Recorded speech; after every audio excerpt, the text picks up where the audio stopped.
Hello everyone, good evening. So, after a long time, we are back. तो आज हम लोग स्टार्ट करने वाले हैं एक बहुत ही इंटरेस्टिंग सब्जेक्ट डॉट।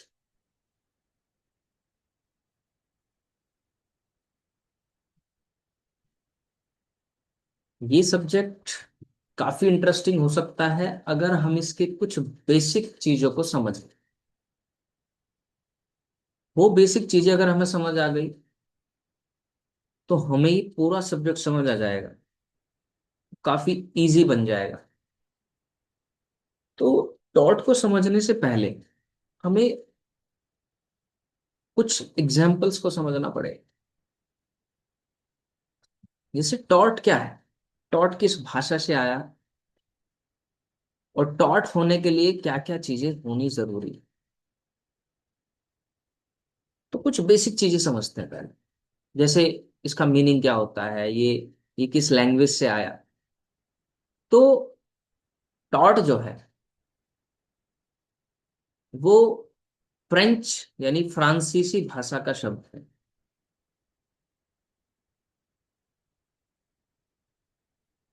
फ्रांसीसी भाषा। दूसरी भाषाओं में भी इसके अलग अलग नाम है, जैसे लैटिन।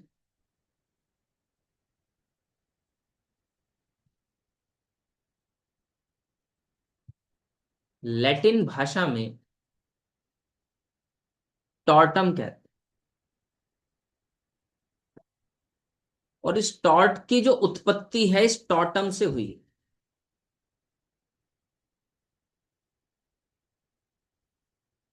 टॉट एक फ्रांसीसी शब्द है, फ्रांसीसी भाषा का शब्द है। और इस टॉट की जो उत्पत्ति हुई इस टॉटम यानी लैटिन भाषा के टॉटम वर्ड से हुई।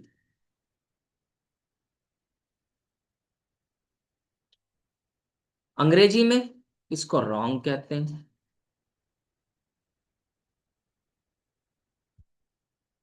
अंग्रेजी में कहेंगे तो रॉन्ग कह देंगे। रोमन भाषा में डेलिक्ट वर्ड के समान है ये।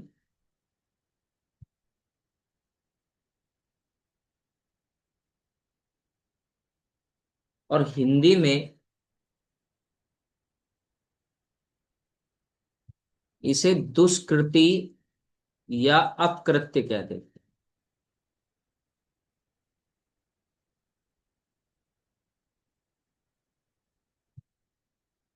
दुष्कृति या अपकृत्य कहते हैं। अब ये जो अपकृत्य यानी टॉर्ट है, इसको घटित होने के लिए कुछ आवश्यक तत्व होने जरूरी हैं। कुछ इसेंशियल एलिमेंट्स का होना जरूरी है।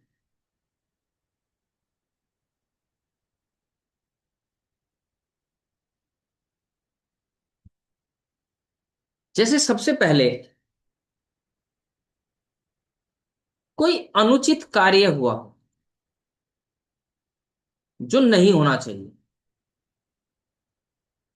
जिसे कोई भी कानून मना करता हो करने से। कोई ऐसा कार्य या कार्य का लोप जो अनुचित माना जाता है, जिसे कोई कानून अनुचित मानता है, गलत। तो टॉर्ट होने के लिए सबसे पहले कोई गलत काम का होना जरूरी है।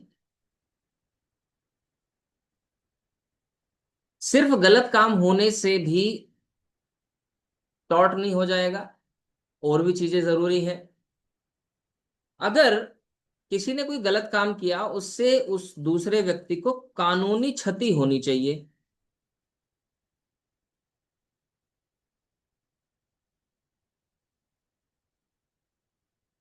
और तीसरा, उसके लिए कोई कानूनी उपाय भी होना चाहिए।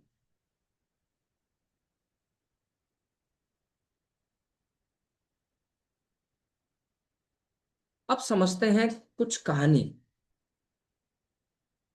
कि क्या जो टॉर्ट है जो अकृत्य है, उसे कैसे हम समझें, बिल्कुल आसान भाषा में हम समझें।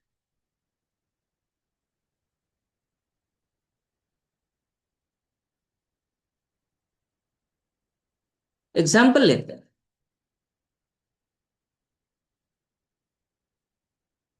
एक पर्सन ए है और ये एक वोटर है।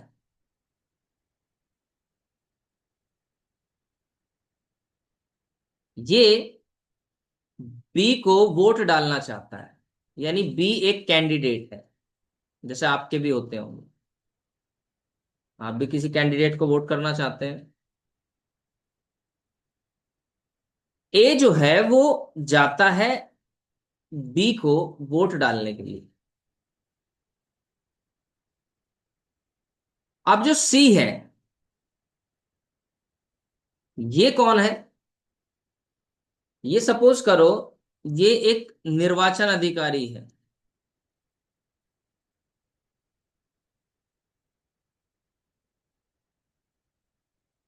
और ए बी को वोट डालने जा रहा है। सी क्या करता है? सी ए को वोट नहीं डालने देता। ठीक है।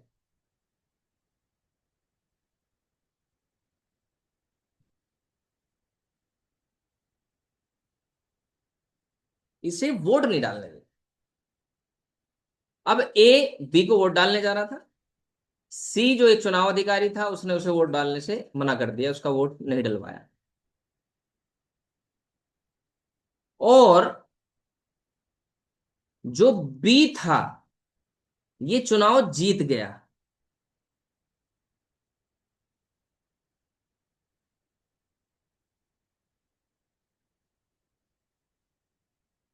क्या यहां पर सी ने कुछ गलत किया, या इसके गलत करने का कुछ नुकसान इसे हुआ, ए को? क्योंकि ए जिसे वोट डालने जा रहा था बी को, वो जीत भी गया है। फिर भी ए ने सी के खिलाफ केस दायर कर दिया, या वाद दायर कर दिया।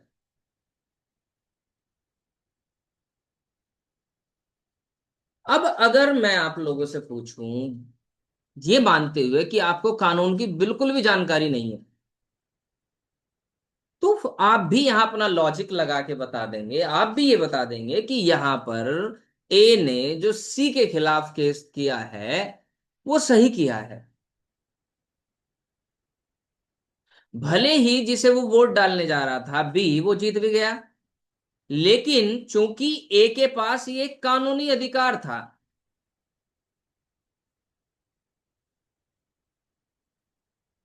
वोट डालना एक कानूनी अधिकार है, राइट टू वोट, जो कि उसका छिना। सी के पास कोई भी ऐसा वैलिड रीजन नहीं था जिससे वो ए को रोक सके। कानून ने उसको राइट टू वोट, यानी वोट डालने का अधिकार दिया। बी जीत भी गया। फिर भी ए ने सी पे केस कर दिया और ए जीत भी गया।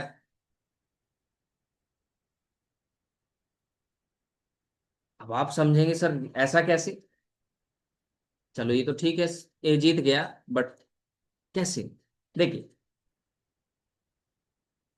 टॉर्ट में जब हम समझेंगे तो दो तरह की हानि होती है, दो तरह का नुकसान होता है जब टॉर्ट हम पढ़ेंगे। इसमें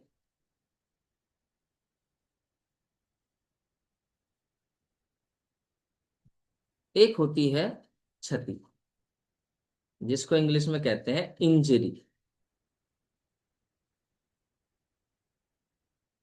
ठीक है।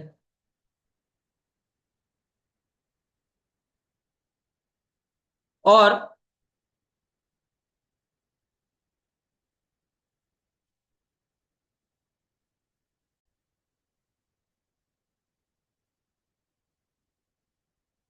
तो टॉर्ट में होती है क्षति और एक होती है हानि, इसको इंग्लिश में कहते हैं डैमेज।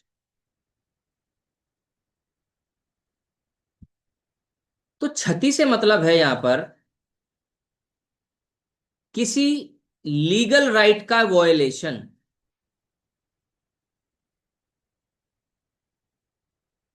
किसी कानूनी अधिकार जो आपको मिला हुआ है किसी कानून के जरिए,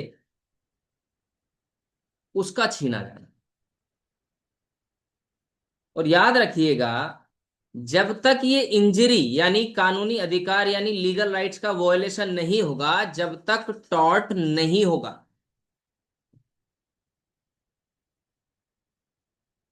किसी भी टॉर्ट को होने के लिए कानूनी अधिकार जो आपको मिला हुआ है किसी भी कानून के जरिए, उसका वायलेशन होना जरूरी है। जैसे हमने अभी के जो उदाहरण में पढ़ा कि ए बी को वोट डालना चाहता था, सी ने उसे वोट नहीं डालने दिया या वोट डलवाने से मना कर दिया बिना किसी वैलिड रीजन के। तो क्या वोट डालना एक कानूनी अधिकार है? चलो, अगर हम अपने भारतीय संविधान के हिसाब से देखें तो हम पाएंगे कि आर्टिकल 326 में हमें मताधिकार है, यानी वोट डालने का अधिकार है, और ये हमारा एक लीगल राइट है। और सी ने हमारा वो लीगल राइट छीन लिया, लीगल राइट का वायलेशन हो गया, तो टॉर्ट हुआ। अब दूसरे पे हम आते हैं, हानि। हानि से मतलब है यहां पर इकोनॉमिक यानी आर्थिक हानि,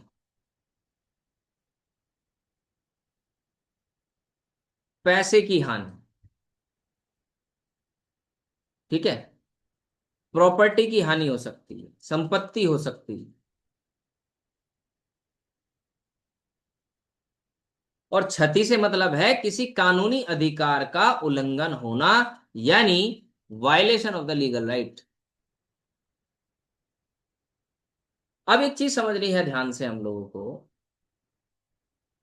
कि ये चीज तो क्लियर हो गई सर कि टॉर्ट बिना इंजरी के नहीं हो सकता, यानी जब तक आपका लीगल राइट्स वायलेट ना हो।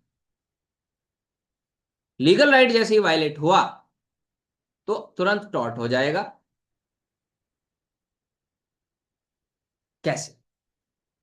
देखो, हमने एक एसबे वर्सेस वाइट का केस समझा, जो अभी मैंने कहानी समझाई थी एसबे वर्सेस वाइट की। ये बहुत पुराना केस है। ठीक है, 1700 समथिंग। इसमें यही कहानी हुई कि एक व्यक्ति एक अपने कैंडिडेट को, अपने पसंद के कैंडिडेट को वोट डालने जा रहा था, और वहां पर उसको वोट डालने से रोक दिया गया। वो जिसे वोट डालना चाहता था वो कैंडिडेट जीत भी गया, उसके बावजूद भी उसने उसके खिलाफ कोर्ट में केस किया और वो जीत भी गया, जिसमें जस्टिस हॉल्ट ने कहा कि भले ही ए को नुकसान नहीं हुआ, पर उसका जो कानूनी अधिकार था जो उसे कानून ने दिया था उसका वायलेशन हुआ, उसका उल्लंघन हुआ, इसलिए टॉर्ट माना जाए। यानी कि क्षति का होना जरूरी है, इंजरी का होना जरूरी है। और इंजरी से मतलब क्या है समझा हमने यार, लीगल राइट का वायलेशन। तो सर क्या हानि हो या ना हो? देखिए, हानि हो भी सकती है और ना भी हो चाहे। हानि से मतलब है यहाँ इकोनॉमिक, आर्थिक। आपको आर्थिक नुकसान हुआ, यहाँ एसबी वर्सेस वाइट के केस में क्या उसके राइट टू वोट छीनने से उसे कोई पैसों का नुकसान हुआ? नहीं हुआ। फिर भी वो उसने उसके ऊपर केस कर दिया और वो जीत भी गया, क्योंकि उसके कानूनी अधिकार का हनन हुआ था, कानूनी अधिकार का उल्लंघन हुआ था। चलो, अब जो डैमेज वाली बात है, एक उदाहरण और समझते हैं, आपको इजीली समझ आ जाएगा। सपोज करो यहां पर एक स्कूल है।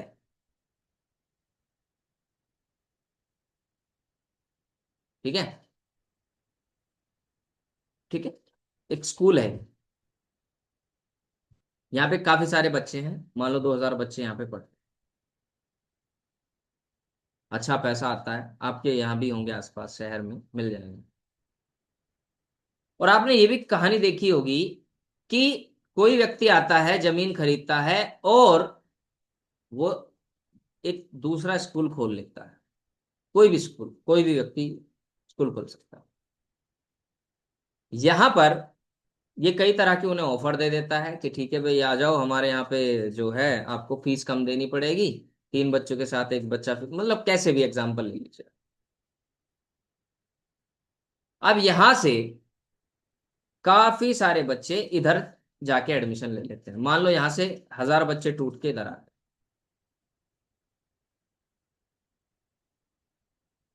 ओके,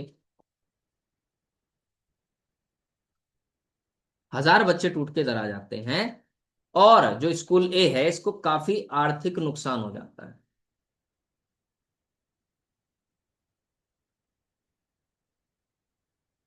अब ये जो ये स्कूल है, ये इसके खिलाफ केस फाइल करता है, एक वाद दायर करता है, और कहता है कि साहब, मुझे हर्जाना दिलाया जाए इस वाले स्कूल से, क्योंकि इन्होंने मेरे बच्चे तोड़ लिए और मेरा काफी नुकसान कर दिया।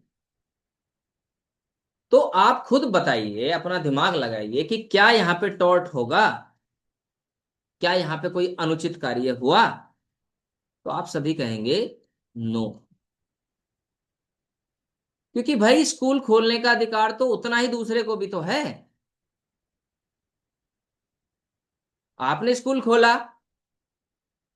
आपके पास कानूनी अधिकार था, वैसा ही कानूनी अधिकार दूसरे के पास था।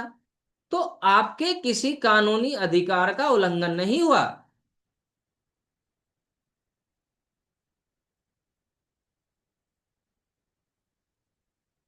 कानूनी अधिकार का उल्लंघन नहीं हुआ, भले ही आपको आर्थिक नुकसान हो गया हो, भले ही आपके बच्चे टूट गए, आपकी फीस कम हुई, आपको बहुत बड़ा नुकसान हो गया, लेकिन आपके कानूनी अधिकार का तो उल्लंघन नहीं हुआ। तो जब तक कानूनी अधिकार का उल्लंघन नहीं हो जाता, तब तक टॉर्ट नहीं होता। आई होप अब चीजें समझ आ गई। तो 3 चीजों का ध्यान रखना है हमें इसे समझने के लिए, कि अनुचित कार्य हुआ हो, कानूनी क्षति हुई हो, और उसके लिए कानूनी उपाय हो।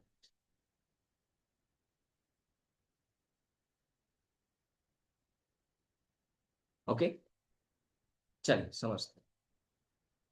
कुछ प्रश्न है हमारे सामने। दुष्कृति को परिभाषित कीजिए, ठीक है, डिफाइन टॉर्ट, इसकी आवश्यकता तो बताइए, सारी चीजें क्वेश्चंस। चलिए, एक ही चीज को समझते हैं बारीकी से। बेसिक बातें हमने समझी, अब हम कुछ परिभाषाओं को देखते हैं। जैसे रतन लाल जी के अनुसार दुष्कृति क्या है, या अपकृत्य क्या है, टॉर्ट क्या है। इनका कहना है कि ये एक दीवानी अपकार है, यानी सिविल रॉन्ग है, जो संविदा से स्वतंत्र है।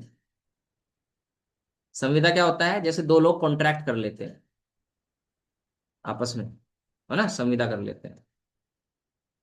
ठीक है भाई, तू मेरा ये काम कर, मैं तुझे इतने पैसे दूंगा, अगर नुकसान हुआ, ये हुआ, तो तुझे इतने पैसे देने पड़ेंगे वगैरह। तो ये चीज तो दो लोग मिलके करते हैं, बट ये वो नहीं है, ये उससे अलग है,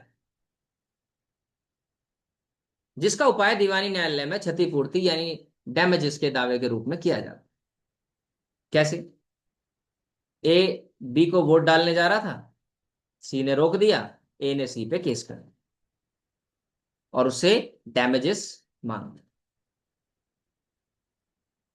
ए ने बी के खिलाफ अनाप शनाप बोल दिया, उसको चोर बोल दिया, पर्चे छपवा दिए, बी की बड़ी बेइज्जती होगी, डिफामेशन हो गया, और ए ने, सॉरी, बी ने ए के खिलाफ केस कर दिया और कह दिया कि भैया 100 करोड़ रुपए दो, तुमने मेरी बेइज्जती करी, तुमने मेरा नाम खराब कर। तो डैमेजेस क्लेम किए जा सकते हैं। ओके, सामंत क्या कह रहे हैं? सामंत कह रहे हैं अपकृत्य एक दीवानी अनुचित कार्य है, सिविल। क्रिमिनल भी हो सकता है, लेकिन वो अलग चीज है, क्राइम एक अलग चीज है, ये टॉर्ट है। इसमें सिर्फ आप डैमेजेस की बात कर सकते हैं, डैमेजेस क्लेम कर सकते हैं। तो ये कह रहे हैं कि अनुचित कार्य है जिसके लिए उचित उपाय क्षतिपूर्ति की कार्रवाई है, जो संविदा भंग, न्यास भंग अथवा किसी प्रकार के सामयिक दायित्व इक्विटेबल ओब्लिगेशन से भिन्न होता है। एक ऐसा अनुचित कार्य है जिसके लिए आप क्षतिपूर्ति मांग सकते हैं। आपका किसी ने डिफामेशन कर दिया, आपका मानहानि कर दिया, तो आपने कह दिया कि भैया 100 करोड़ रुपए दो। ठीक है, एग्जाम्पल लीजिए। जैसे मान लो अरविंद केजरीवाल, पॉलिटिशियन, दिल्ली के चीफ मिनिस्टर भी रहे, इन्होंने नितिन गडकरी जी के बारे में कुछ कह दिया। ठीक है, ये तो भ्रष्टाचारी है या कुछ भी ऐसे। नितिन गडकरी जी ने क्या करा, अरविंद केजरीवाल के ऊपर मानहानि का केस डाल दिया कि भाई आपने मेरे, आप साबित करो कि मैं भ्रष्टाचारी हूं, या मैं जो जो भी आप मेरे ऊपर एलिगेशन लगा रहे हैं, अदरवाइज मुझे आप इतने का डैमेज दीजिए। तो ये क्या था, टॉर्ट। विनफील्ड क्या कहते हैं, अकृत्यपूर्ण दायित्व कानून द्वारा पहले से ही नियत किसी कर्तव्य को भंग करने से उत्पन्न होता है। कहने का मतलब होता है कि कानून द्वारा पहले से ही नियत, यानी कोई कानून ऐसा हो जो आपके ऊपर एक ड्यूटी, एक कर्तव्य को लगाता हो, कर्तव्य का निर्धारण करता हो कि भाई आप ऐसा नहीं करेंगे और आपने ऐसा किया, तो ठीक है भाई, आप डैमेजेस दीजिए। तो ये डैमेजेस कैसे होते हैं, ये डैमेजेस होते हैं अनिर्धारित। चलिए इसको समझते हैं। इसमें जो हम डैमेजेस की बात करते हैं टॉर्ट में, यानी हानि की बात करते हैं, जो आर्थिक है, वो हमेशा याद रखिएगा अनलिक्विडेटेड होती है। अनलिक्विडेटेड का मतलब होता है अनिर्धारित। पहले से ये निर्धारित नहीं होती, बल्कि कौन निर्धारित करता है इसको, कोर्ट करता है। कोर्ट तय करता है कि आपको कितना नुकसान दिलाया जाए। किसको क्या पता, कोई आपके प्रति कुछ अनुचित कार्य कर देगा, इस चीज को कभी आप लिक्विडेटेड थोड़ी कर सकते हैं, निर्धारण थोड़ी कर सकते हैं आप इसका। ठीक है, तो ये कैसी हानि होती है, अनिर्धारित। अंडरहिल की परिभाषा देखते हैं। अपकृत्य एक ऐसा कार्य या कार्यलोप है जो कानून द्वारा अनाधिकृत तथा संविदा से स्वतंत्र, याद रखिएगा संविदा नहीं होती इसमें, दो लोग पहले से एग्रीमेंट में नहीं होते, एग्रीमेंट में हो ही नहीं सकते। किसको क्या पता कौन किसकी मानहानि कर देगा। वो क्या पहले से सब लोगों के साथ क्या कोई किसी तरह का कॉन्ट्रैक्ट कर सकते हैं सब लोगों से, नहीं, संभव ही नहीं है। किसको पता था कि ए बी के लिए वोट डालने जाएगा और सी उसको रोक देगा। तो क्या ए और सी पहले से कॉन्ट्रैक्ट कर सकते थे, संभव ही नहीं है। तो ये अनिर्धारित होती है और संविदा से स्वतंत्र होती है, यानी इसमें संविदा जैसी कोई बात ही नहीं है। इसमें तो कोई चीज अनुचित कार्य करता है, उसको उसके जो क्षति है वो होती है, कानूनी अधिकार का उल्लंघन होता है, और वो उसके खिलाफ फिर डैमेजेस क्लेम करता है। ठीक है, जिसमें पूर्ण अधिकार हो सकता है, सीमित अधिकार हो सकता है, या लोक अधिकार हो सकता है। इनको आगे हम समझेंगे एक एक करके।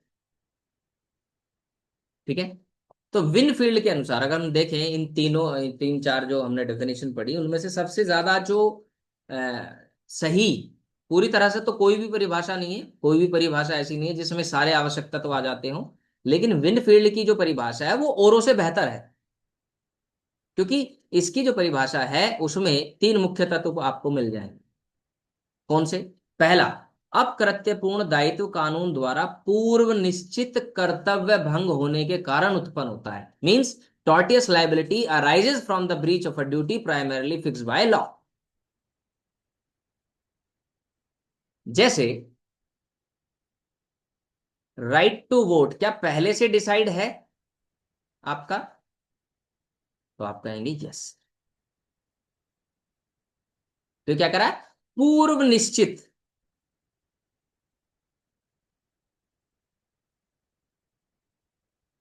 कानून द्वारा। ये तभी होगा जब आपने अपनी ड्यूटी का जो लॉ ने आप पे इम्पोज की है उसका ब्रीच करा। क्योंकि आप समझिए कि क्या आप किसी के शरीर को नुकसान पहुंचा सकते हैं? नहीं। क्या आप किसी की संपत्ति को नुकसान पहुंचा सकते हैं? नहीं। क्या आप किसी के सम्मान को नुकसान पहुंचा सकते हैं? नहीं। ये सारी चीजें आपके ऊपर ड्यूटी है, आप ड्यूटी बाउंड हैं। ठीक है, आप ये नहीं कर सकते, और अगर आपने ऐसा किया तो आपको क्षतिपूर्ति देनी पड़ेगी। बट कुछ चीज ऐसी होती हैं जो कानूनी रूप से पूर्व में निश्चित नहीं होती। ठीक है, तो वहां टॉर्ट भी नहीं होता, वहां पर टॉर्ट भी नहीं होता। जैसे कोई सामाजिक चीज, कोई धार्मिक चीज, उनका उल्लंघन होना, क्या उनके लिए आप टॉर्टियस वो ला सकते हैं? नहीं।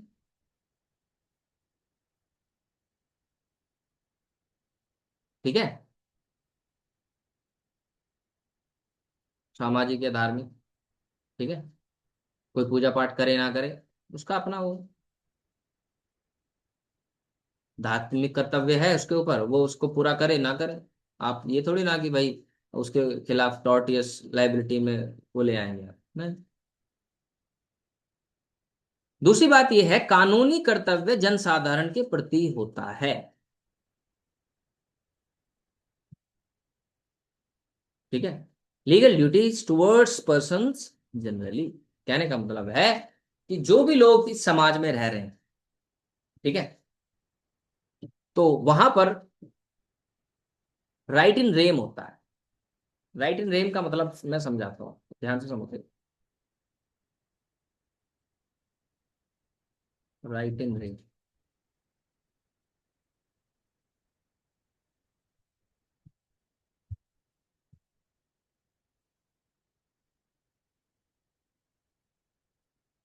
ये अधिकार पूरी दुनिया के खिलाफ होता है, हर व्यक्ति की, पूरी दुनिया के विरुद्ध।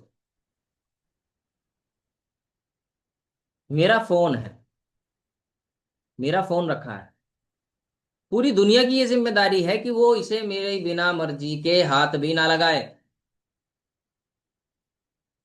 ठीक है, सोनू मोनू टिंकू पिंकू चाहे कोई भी हो, क्योंकि ये मेरा फोन है भाई, और ये मेरा अधिकार है। और पूरी दुनिया की ये ड्यूटी है, अब कर्तव्य है कि वो उसे मेरी बिना मर्जी के छुए बिना, उठाना और चलाना तो बहुत दूर की बात है। तो इसको कहते हैं राइट इन रेन।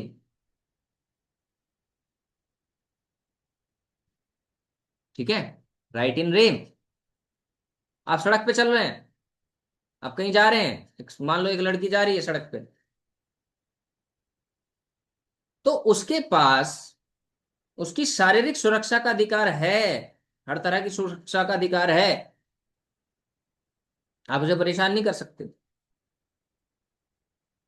उसका रास्ता नहीं रोक सकते, छेड़छाड़ नहीं कर सकते, कुछ भी नहीं करना है आपको। और ऐसा नहीं सिर्फ उस लड़की की बात है, ये सभी के लिए है, क्योंकि जनसाधारण के अधिकार हैं ये। और बाकी सबकी ये ड्यूटी बन जाती है, कर्तव्य बन जाता है। उस कर्तव्य को आप नहीं तोड़ सकते, उस ड्यूटी को आप ब्रीच नहीं कर सकते। अगर आपने किया तो आपके खिलाफ अनलिक्विडेटेड डैमेजेस क्लेम किए जाएंगे। इसी को हम टॉर्ट कहेंगे, आपके खिलाफ मुकदमा चलाया जा सकता है। ये तय कौन करेगा? ये न्यायालय करेगा, कोर्ट करेगी ये तय। ठीक है, तो अगर हम उन सारी परिभाषाओं को देखें, हालांकि विनफील्ड की जो परिभाषा है वो और उसे बेहतर रही है, तो तीन बातें हमारे सामने निकल के आती हैं कि सर, किसी व्यक्ति द्वारा अनुचित कार्य का किया जाना ये जरूरी है। बिना अनुचित कार्य के, भाई अगर ए बी को वोट डालने जा रहा था तो सी को क्या मतलब है इसे रोकने का, लेकिन सी ने इसे रोका, तो अनुचित कार्य हो गया। एक स्कूल था ए, किसी व्यक्ति ने स्कूल खोल लिया बी, तो क्या अनुचित है इसमें बताओ? कोई भी कुछ भी अनुचित नहीं है। तो यहाँ टॉर्ट नहीं हुआ और यहाँ टॉर्ट हो गया। अनुचित कार्य से दूसरे व्यक्ति को क्षति का होना जरूरी है। भाई उसका लीगल राइट जो है वो इन्फ्रिंज हो गया, उसका कानूनी अधिकार छिन गया, तो वो उसके लिए क्षति तो हुई। और क्षतिग्रस्त व्यक्ति को क्षतिपूर्ति का कानूनी उपाय प्राप्त होना चाहिए। ठीक है। यानी कोई भी ऐसा कार्य, अब चलो एक एक करके हम इनको समझते हैं। अनुचित कार्य किसे कहते हैं, रॉन्गफुल एक्ट किसे कहेंगे, कब कहेंगे, कब होगा? पहले से स्कूल था, मैंने भी स्कूल खोल लिया साहब, मुझे भी कमाने हैं चार पैसे, मुझे भी बच्चों को पढ़ाना है, तो क्या गलत है इसमें? कुछ भी नहीं। तो कोई भी ऐसा कार्य है जो कानून आपको करने से मना करता है, एक्ट या ओमिशन है, कानूनी नजरों में वो गलत है और आप उसे कर रहे हैं। एक चीज ध्यान रखनी है, देखो, कई तरह से चीजें गलत हो सकती हैं। एक हो सकती है सामाजिक रूप से गलत, एक हो सकती है नैतिक रूप से गलत, ठीक है, और एक हो सकती है कानूनी रूप से गलत। तो याद रखिएगा, इस एंगल से गलत से हमें मतलब नहीं है। हम हमें कानून के नजर से चीजें अनुचित होनी चाहिए बस।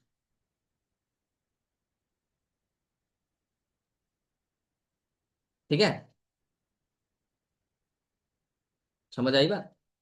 तो कानूनी रूप से सिर्फ अनुचित होनी चाहिए वो, सामाजिक या नैतिक से कोई मतलब नहीं है हमें।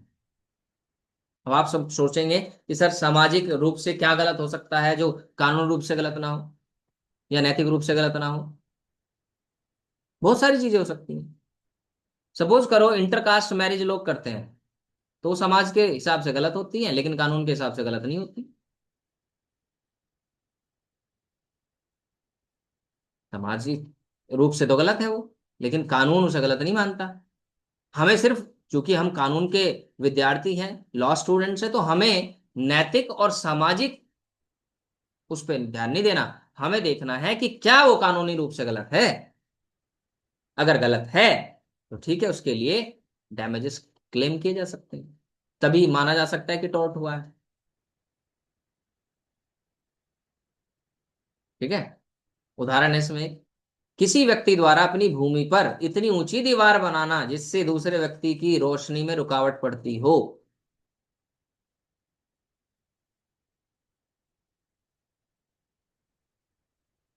गलत है।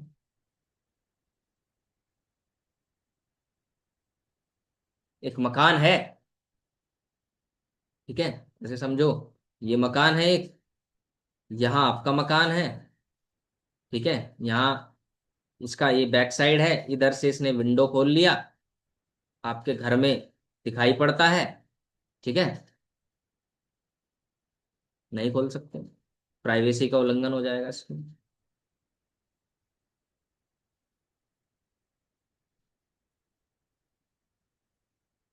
आप इसके जो पानी का रास्ता है, ठीक है, इसके आने जाने का रास्ता है, उसे रोकते हो, तो भी उल्लंघन हो जाएगा। कहने का मतलब है कि वो चीज आपका कानूनी अधिकार होना चाहिए। हवा पानी रास्ता इन सब का तो कानूनी अधिकार होता है व्यक्ति को। और उसमें रुकावट डालना क्या हो जाएगा? टॉर्ट हो जाएगा। कानूनी अधिकार भी दो प्रकार के होते हैं।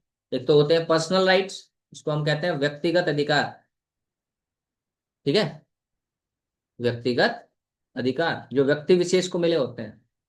हर पर्सन के पास कुछ ना कुछ राइट्स होते हैं, कुछ ना कुछ कानूनी अधिकार होते हैं। और इनको भी फर्दर हम डिवाइड कर सकते हैं। कुछ राइट्स तो ऐसे होते हैं जो पूर्ण होते हैं अपने आप में, ऑब्सोल्यूट, अगर उनका जैसे ही वायलेशन होगा तुरंत क्या हो सकता है? टॉर्ट हो जाएगा, तुरंत आप क्षतिपूर्ति के लिए दावा कर सकते हैं। और उसमें हानि को सिद्ध करने की जरूरत भी नहीं है। जैसे एसबे वर्सेस वाइट वाला जो केस हम लोगों ने पढ़ा, एसबे वर्सेस वाइट, जिसमें वो व्यक्ति उसे वोट डालने जा रहा था, तो ये वोट डालना उसका एक ऑब्सोल्यूट राइट था, राइट टू वोट। उसको रोका गया, जैसे ही उसे रोका गया उसका जो कानूनी अधिकार था वो छिन गया उससे। भले ही उसे कोई हानि नहीं हुई, ना उसमें हानि को सिद्ध करने की आवश्यकता है, बिकॉज इट इज एक्शनेबल पर से। एक्शनेबल पर से का मतलब होता है जो स्वतः ही अभियोज्य हो, यानी कि जैसे ही उसका वायलेशन हुआ, उसमें आपको कोई नुकसान हुआ हो या ना हुआ हो, आप डैमेजेस क्लेम कर सकते हैं। ठीक है।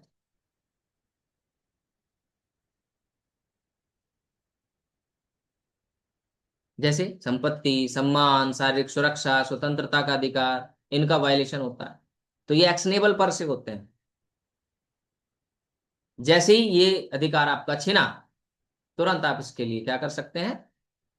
डैमेजेस क्लेम कर सकते हैं। एक होते हैं सीमित अधिकार, क्वालिफाइड राइट्स, जिसमें एक व्यक्ति को वास्तविक हानि को भी सिद्ध करना पड़ेगा कि वास्तव में उसे हानि हुई या नहीं हुई। सपोज करो, आप कहते हैं कि मेरे साथ फ्रॉड हुआ।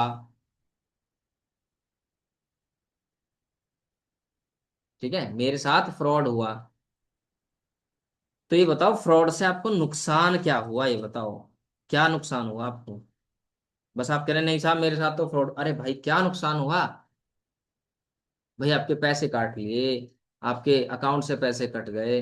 ठीक है, आपको किसी ने पहले से बिका हुआ प्लॉट बेच दिया, आपसे कोई पैसे ले लिए।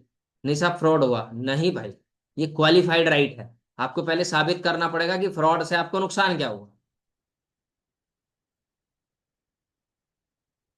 ठीक है। किसी, आप सपोज करो,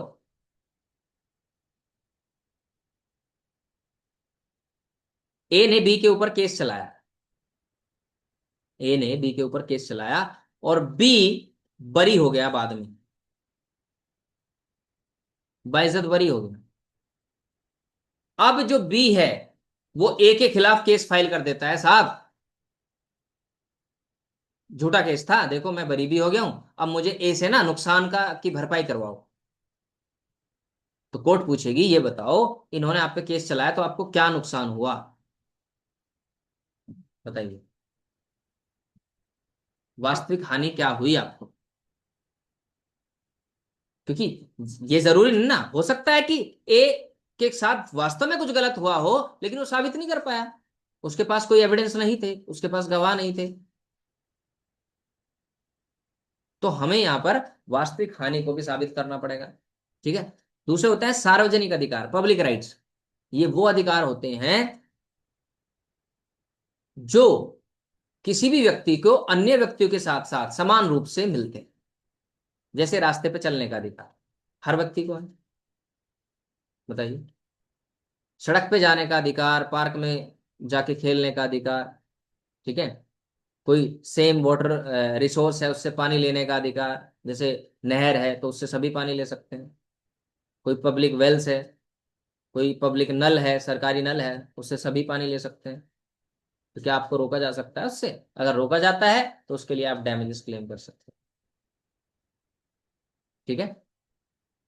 बट इसके लिए आपको ये याद रखना होगा कि वो चीज कानूनी दृष्टि से भी गलत होनी चाहिए, वो चीज कानूनी दृष्टि से भी अनुचित होनी चाहिए, केवल सामाजिक या नैतिक दृष्टि से नहीं हो सकती। अब एक बात बताइए, एक भिखारी, ठीक है, सर्दियों की रात में आपके घर आता है। ठीक है, कड़ाके की ठंड पड़ रही है, जनवरी का महीना है, और एक भिखारी आपके घर आता है और वो कहता है कि साहब मुझे खाना दो और अपने घर में रहने के लिए जगह दो, मैं सो जाऊं। आपने उसे मना कर दिया, नहीं नहीं जाओ, ना खाना है ना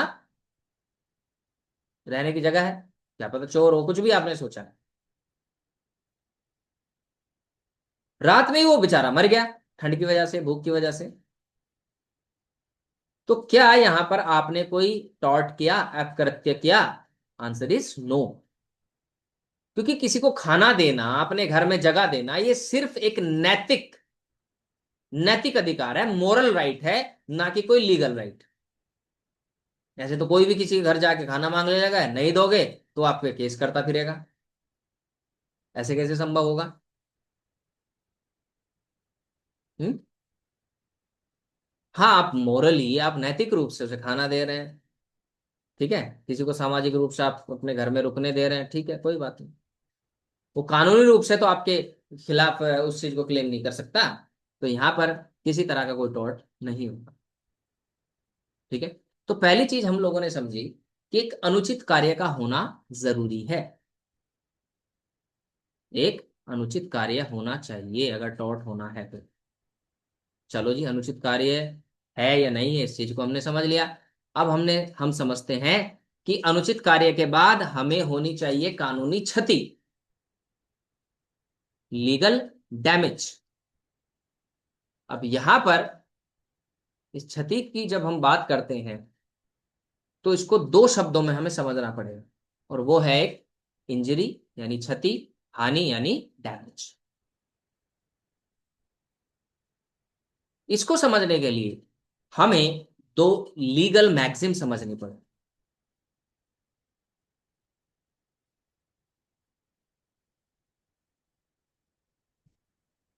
लीगल मैक्सिम एक है,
चलिए, तो दो मैक्सिम, लैटिन मैक्सिम को हमें समझना पड़ेगा इसके लिए। एक होती है इंजूरिया साइने डैमनम। ये लैटिन भाषा है, कंफ्यूज होने की जरूरत नहीं। ठीक है, इसको एक एक चीज को हम समझेंगे। इंजूरिया साइने डैमनम। यहां पर इंजूरिया का मतलब होता है इंजरी, साइने का मतलब होता है विदाउट, और डैमनम का मतलब होता है डैमेजेस। अगर इसको हिंदी में समझें तो क्षति, विदाउट मतलब बिना, और डैमेज मतलब हानि। क्षति बिना हानि। तो एक तो ये मैक्सिम हो गई। एक होती है, इसको स्क्रीनशॉट ले सकते हैं आप, ठीक है, कॉपी कर सकते हैं।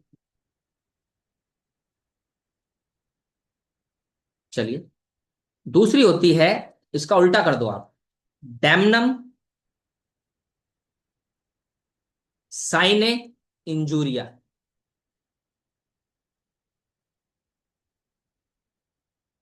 वही होगा, डैमेज विदाउट इंजरी, यानी हानि बिना क्षति।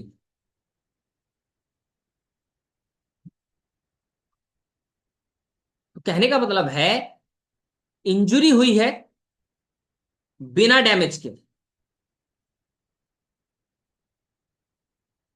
और ये इंजरी कौन सी है? ये आपके कानूनी अधिकार का उल्लंघन वाली इंजरी है,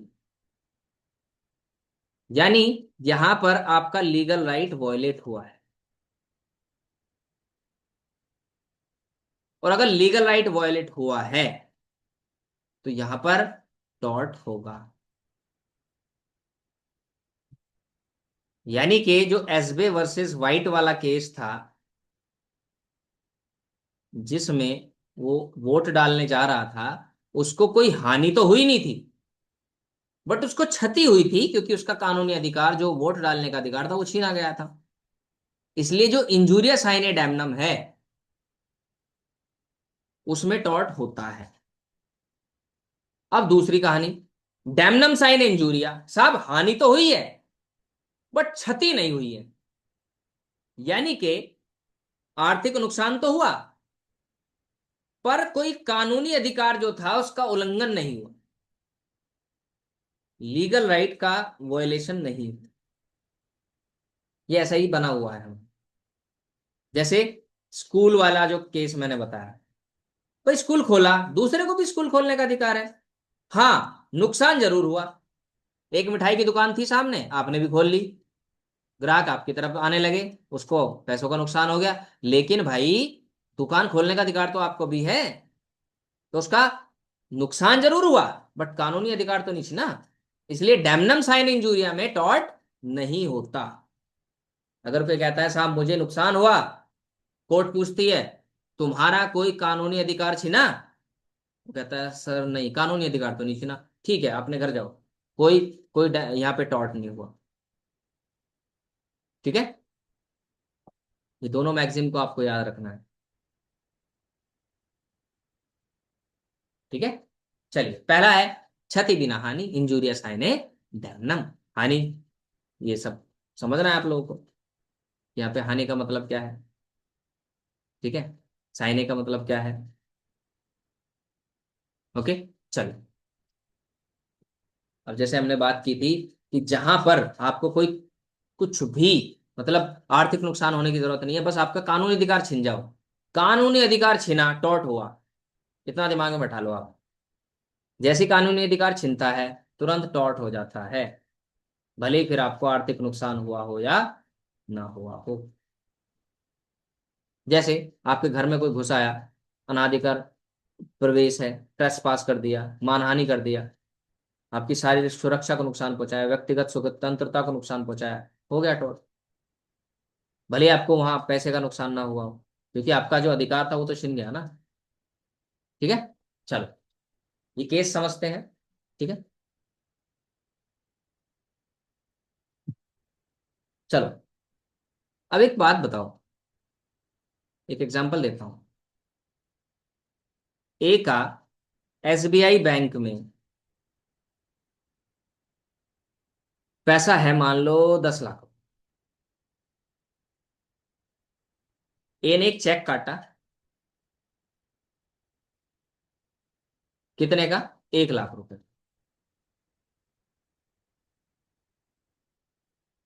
एसबीआई ने ए के अकाउंट में 10 लाख रुपए होने के बावजूद भी 1 लाख रुपए का चेक बिना कारण के लौटा दिया, डिसऑनर कर दिया। तो क्या यहां पर एसबीआई ने कोई अनुचित कार्य किया, तो आप कहेंगे यस सर अनुचित कार्य हुआ। क्या यहां पर ए को कोई क्षति हुई, आप कहेंगे बिल्कुल हुई सर, उसका पैसा है, उसका लीगल राइट है, वो अपने पैसे से ज्यादा का चेक तो नहीं काट रहा, कम का ही काट रहा है। 10 लाख रुपए तो पड़े हैं ना उसके, 1 लाख रुपए देने में क्या दिक्कत है एसबीआई की। एसबीआई ने फिर भी क्या किया, उसके लीगल राइट को वायलेट कर दिया। तो यहाँ पर कौन सी जो लैटिन मैक्सिम है वो एप्लीकेबल होगी, इंजूरिया साइने डैमनम, कि साहब भले ही हमारे पैसे नहीं काटे, भले ही हमारे 10 लाख रुपए अभी भी ऐसे ही बने हुए हैं, बट फिर भी फिर भी क्या हुआ है, ए का लीगल राइट वायलेट हुआ है, इंजूरिया साइने डैमनम हुआ है, इंजरी हुई है भले ही बिना डैमेज के हुई है। ठीक है, तो बिल्कुल यही केस है मारजट्टी बनाम विलियम का। ठीक है, इसमें यही होता है। ठीक है, वादी का बैंक में काफी धन जमा था, फिर भी प्रतिवादी बैंक ने उसका चेक अनादर कर दिया, डिसऑनर कर दिया। वादी ने प्रतिवादी के विरुद्ध क्षतिपूर्ति का दावा किया, निर्णय हुआ कि वादी क्षतिपूर्ति प्राप्त करने का अधिकारी है, भले ही चेक के अनादर से वादी को कोई वास्तविक हानि नहीं हुई, भले ही उसके जो पैसे थे 10 लाख के 10 लाख बने हुए हैं, पर उसने 1 लाख का चेक क्यों नहीं दिया, 1 लाख रुपए क्यों नहीं दिए जिसके भी नाम उसने चेक काटा। एसबे वर्सेस वाइट, ये वही केस है जो उसको जिसको मैं शुरू से बता रहा हूँ। वादी को अपना मत देने का पूर्ण अधिकार था, किंतु निर्वाचन अधिकारी ने इस वश उसका मत स्वीकार करने से मना कर दिया। उसका जो कैंडिडेट था जिसे वो वोट देना चाह रहा था वो जीत भी गया। तब भी चीफ जस्टिस होल्ट ने क्या कहा? चीफ जस्टिस होल्ट ने कहा कि प्रत्येक कानूनी अधिकार के उल्लंघन से हानि होती है भाई। आपने जैसे ही किसी कानूनी अधिकार का उल्लंघन करा, लीगल राइट का, आप एक चीज दिमाग में बैठा लो, टॉर्ट पढ़ रहे हो ना, अगर आप टॉर्ट पढ़ रहे हो, ठीक है, तो आपको एक चीज दिमाग में बैठानी है कि लीगल राइट का वायलेशन हुआ है या नहीं, ये इंश्योर कर लो सबसे पहले। बिना लीगल राइट के वायलेशन के आपका टॉर्ट बनेगा ही नहीं। बस, there can not be tort without the infringement of the legal right of a person. जब तक किसी भी व्यक्ति का कानूनी अधिकार का उल्लंघन नहीं होता, वहां टॉर्ट नहीं होगा। ठीक है। तो बहुत सारी चीजें हैं जो कानूनी अधिकार मानी जाती हैं, जैसे बाजार में माल तोलने और बेचने का विशिष्ट अधिकार होता है। ठीक है, अगर कोई उसमें इंटरप्शन कर रहा है तो वो आपका लीगल राइट का वॉयलेशन होगा। किसी खास मौके पे गांव के किसी विशेष सार्वजनिक रास्ते से धार्मिक जुलूस निकालने का अधिकार, वो भी क्या है? कानूनी अधिकार है। सबको धर्म का अधिकार है ना? फंडामेंटल राइट्स में भी गिवन है। किसी नहर से पानी लेने का अधिकार सबको है। एक ही क्षेत्र में एक ही देवता के नाम से नए मंदिर बनाने की या नए मंदिर की स्थापना करना, भेंट या बलि स्वीकार करने का अधिकार, जो भी है, मतलब धार्मिक जो अधिकार होते हैं ये आपके लीगल राइट होते हैं। इनमें कोई इंटरप्शन नहीं कर सकता। अगर करता है तो उसके खिलाफ डैमेजेस क्लेम किए जा सकते हैं। अब आता है हानि बिना क्षति। जहां आपको डैमेज तो हुआ, आर्थिक नुकसान तो हुआ, लेकिन आपका कोई कानूनी अधिकार नहीं छीना, कानूनी अधिकार का उल्लंघन नहीं हुआ, तब वहां आप डैमेजेस क्लेम नहीं कर सकते भाई। ये जरूरी है, ये जरूरी है कि आपका जो कानूनी अधिकार है वो छीना हो। जैसे हमने ग्लोसेस्टर करामर स्कूल की बात करी थी, ये वही केस है जो मैंने आपको शुरू में बताया था कि एक स्कूल था, उसके सामने दूसरा स्कूल खुल गया, काफी सारे बच्चे उस दूसरे स्कूल में चले गए, उनको काफी नुकसान हो गया। तो ये बहुत पुराना केस है, देखो 1410 का केस है। 1410 का केस है, यानी आज से करीब 600 साल पुराना। 600 साल पहले ये तय किया गया था इस केस में कि जब तक आपको कानूनी अधिकार का आपके उल्लंघन नहीं होता, भले ही आपको आर्थिक नुकसान भी हुआ हो, भले ही आपके पैसे का भी नुकसान हो गया हो, तब भी आपको कोई डैमेजेस क्लेम आप नहीं कर सकते। क्योंकि ये क्या है, कौन सा है, डैमनम साइन इंजूरिया है, यानी आपको डैमेज तो हुआ बट बिना आपके लीगल राइट का वायलेशन हुए। ठीक है, समझ आई बात? फिर दूसरा है चेसमोर वर्सेस रिचार्ड। ये केस है 1859 का। इसमें केस भी काफी पुराने पुराने आपको मिलेंगे। वादी एक जलधारा के पानी का प्रयोग अपने मिल के लिए 60 वर्षों से करता आ रहा था। ठीक है, प्रतिवादी ने अपनी भूमि पर एक गहरा कुआं खोदवा दिया। ठीक है, जिससे वादी को पानी मिलना बंद हो गया। निर्णय हुआ कि वादी हानिपूर्ति यानी जो क्षतिपूर्ति है पाने का अधिकारी नहीं है, क्योंकि प्रतिवादी को भी अपनी भूमि पर कुआं खोदने का समान अधिकार है भाई। सपोज करो, एक बात बताओ, एक ये घर है, ठीक है, एक ये घर है, ठीक है, इन्होंने समरसिबल लगा रखा है नीचे, ठीक है, समरसिबल से पानी लेते हैं। पड़ोसी ने और गहरा और मजबूत वो लगा दिया। ठीक है, अब जो दोनों के घर नीचे जाके जो पानी था, वो भाई इस वाले ने खींच लिया, इसकी तरफ पानी आना बंद हो गया। तो क्या ये इसके ऊपर डैमेजेस के लिए क्लेम कर सकता है कि भाई मेरे यहाँ तो पानी आना बंद हो गया? नहीं भाई, इसको भी तो समरसेबल लगाने का अधिकार है अपने। इसे भी है, इसने लगा रखा था, तब इसे दिक्कत हुई? कुछ नहीं हुई, तो इसने भी लगा लिया। ठीक है, तो ऐसे केस में क्या होता है, डैमनम साइन इंजूरिया, यानी कि आपको नुकसान हुआ है, लेकिन उसके बावजूद भी आप क्षतिपूर्ति के लिए दावा नहीं कर सकते।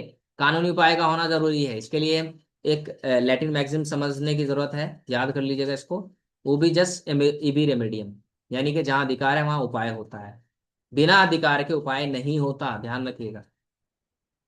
जब तक अधिकार ही नहीं है तो आपको क्या रेमेडी मिलेगी भाई? ठीक है, कानूनी रूप से वो चीज गलत होनी चाहिए, अनुचित होनी चाहिए, आपके अधिकारों का उल्लंघन होना चाहिए। जैसे ही आपके अधिकार का उल्लंघन होता है, तुरंत आपको आप डैमेजेस क्लेम कर सकते हैं। कानूनी रूप से वो गलत होना चाहिए, ना कि नैतिक रूप से। ये चीज हम पहले ही समझ चुके हैं। अनैतिक कार्य से कार्रवाई का आधार उत्पन्न नहीं होता, लैटिन भाषा में से कहते हैं एक्स ट्रूपी कॉजा नॉन ऑरिटर एक्सियो। ये लैटिन मैगजीन में पूछे जाते हैं आपके, उसमें पूछ लिया जाएगा ये 4 नंबर में कि बताइए इसका मीनिंग क्या है, क्या समझते हैं। वेरी शॉर्ट में पूछा जा सकता है, लैटिन मैगजीन को वेरी शॉर्ट में पूछ देगा वो कि एक्स ट्रूपी कॉजा नॉन ऑडिटर एक्सियो का मतलब बताइए, आप इसे समझाइए। तो आपको समझाना है कि अनैतिक कार्य से कार्रवाई का आधार उत्पन्न नहीं होता। जब आप खुद ही गलत काम कर रहे होते हैं तो आप डैमेजेस क्लेम नहीं कर सकते। कैसे सर, कैसे एग्जाम्पल समझाइए। चलो एक एग्जाम्पल समझो। आप किसी के घर में चोरी करने के इरादे से घुसते हैं, ठीक है, दीवार पे चढ़े, नीचे कूदे, नीचे उसने कांटे बिछा रखे थे, आप घायल हो गए, चोट लग गई आपको। आपने उस मकान मालिक के जिसके घर में आप घुसे उसी के खिलाफ कह दिया कि साहब इसने कांटे बिछा रहे, मुझे चोट लग गई, दिलाओ पैसा। कोर्ट पूछेगी आप क्या करने गए थे, बोले साहब चोरी करने गया था। तो चोरी करना कौन सा सही काम है भाई, आप खुद ही गलत काम करने जा रहे थे। तो जहां अनैतिक कार्य होते हैं, जहां जो एक तरह से कानूनी रूप से चीजें गलत कर रहे होते हैं आप, वहां आप डैमेजेस क्लेम नहीं कर सकते।